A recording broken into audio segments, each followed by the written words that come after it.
बागी सांसदों के ज्वाइन करते ही एनडीए में पड़ी फूट भड़के नायडू ने उड़ा दी धज्जियां। आपको बता दें कि जैसे तैसे करके बीजेपी के कहे जाने वाले चाणक्य ने ऑपरेशन लोटस को तो अंजाम दे दिया, लेकिन अब बागी सांसदों में ही मंत्री पद को लेकर जबरदस्त खींचतान मची है। खबर है कि एक तरफ मोदी कैबिनेट में धड़ाधड़ इस्तीफे हो रहे हैं, तो वहीं दूसरी तरफ चंद्रबाबू नायडू ने कैसे अमित शाह को खुला चैलेंज किया है आपको बताएंगे। लेकिन पहले अमित शाह की कितनी हालत खराब है खबर देखिए। तो लेटेस्ट खबर निकलकर सामने आई है कि पीएम मोदी के बाद अमित शाह राष्ट्रपति द्रौपदी मुर्मू से मिले, मंत्रिमंडल विस्तार की चर्चाएं तेज हो गई हैं। तो बागी सांसदों को एनडीए में सेटल करने के लिए अमित शाह कितना हड़बड़ा रहे हैं आप इस खबर से अंदाजा लगा सकते हैं। आपको बता दें कि दावा तो पहले ही कर दिया गया था कि मानसून सत्र के पहले मोदी कैबिनेट में बड़ा फेरबदल होने वाला है और टीएमसी के बागी सांसदों को भी अब एनडीए में जगह मिलेगी। मोदी के कैबिनेट में बड़े पद मिलने वाले हैं। फिलहाल इसी को लेकर अब पेच फंस गया है, क्योंकि बागी सिर्फ टीएमसी के 20 सांसद नहीं है,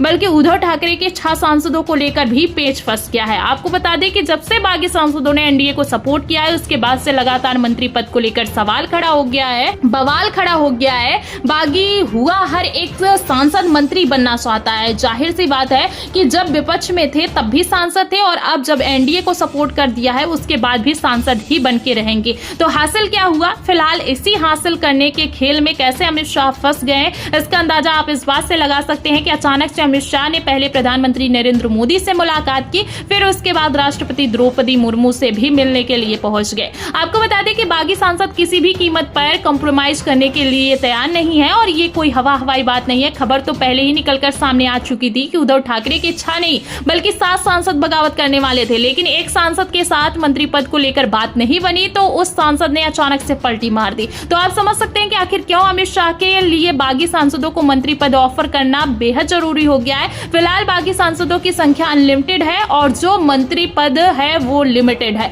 ऐसे हालातों में अब भाजपाई मंत्रियों को ही बलि का बकरा बनाया जा रहा है। मतलब पहले तो मोदी कैबिनेट के इकलौते ईसाई मंत्री जॉर्ज कुरियन का अचानक से इस्तीफा हो गया, और अब लेटेस्ट खबर निकलकर सामने आई है कि मोदी के कैबिनेट से कई मंत्रियों की छुट्टी होने वाली है। दावा यह किया जा रहा है कि मंत्रियों को हटाया जाएगा, युवाओं को जगह दी जाएगी। 70 साल से ऊपर वाले नेताओं को दोबारा टिकट नहीं मिलेगा। फिलहाल अगर 70 साल की बात उठी है तो प्रधानमंत्री नरेंद्र मोदी को तो तत्काल प्रभाव से अपने पद से इस्तीफा दे देना चाहिए, क्योंकि 75 का होने पर किस तरीके से बीजेपी के दिग्गज नेताओं को मार्गदर्शक मंडल में शामिल कर दिया जाता है, ये किसी से छुपा हुआ नहीं है। फिलहाल यहाँ पर मैं आपको बता दूं कि बात सिर्फ 70 से ऊपर की उम्र के नेताओं की नहीं है, बल्कि मोदी कैबिनेट के डिस्प्यूटेड मंत्रियों को भी उनकी कुर्सी से हटाने की तैयारी पूरी कर ली गई है। सूत्रों के हवाले से खबर निकलकर सामने आई है कि धर्मेंद्र प्रधान, हरदीप सिंह पुरी, निर्मला सीतारमण की भी कुर्सी जाने वाली है। तो आप अच्छे से जानते हैं कि किस तरीके से इन नेताओं को उनकी कुर्सी से हटाने के लिए जबरदस्त आंदोलन हुआ।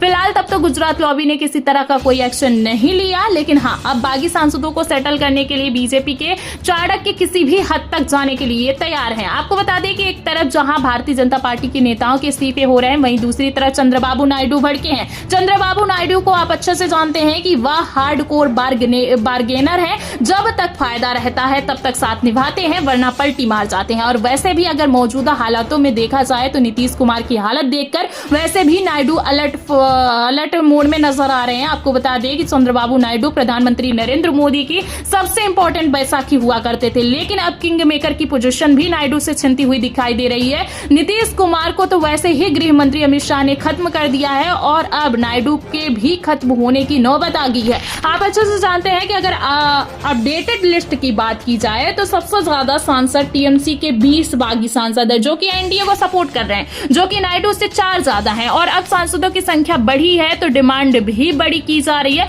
मतलब कि नीतीश कुमार और चंद्रबाबू नायडू को मोदी कैबिनेट में सिर्फ एक मंत्री पद मिला, लेकिन टीएमसी को 20 बागी सांसद तो मंत्री पद मांग रहे हैं। फिलहाल इसको लेकर पेच फंस गया है, क्योंकि अगर काकोली घोष मंत्री बनेंगी तो सायन घोष भी चुप बैठने वाली नहीं है। खबरें निकलकर सामने आई है कि बागियों में मंत्री पद को लेकर बगावत हो गई है। फिलहाल जिस तरीके से ये खेल पूरा फंस गया है, ऐसे में इतना तो साफ हो चुका है कि अगर मंत्री पद नहीं दिया तो करोड़ों का ऑफर देना होगा। आप देख सकते हैं कि किस तरीके से 2/3 बहुमत जुटाने के चक्कर में अमित शाह का मौजूदा बहुमत भी हिलता हुआ नजर आ रहा है।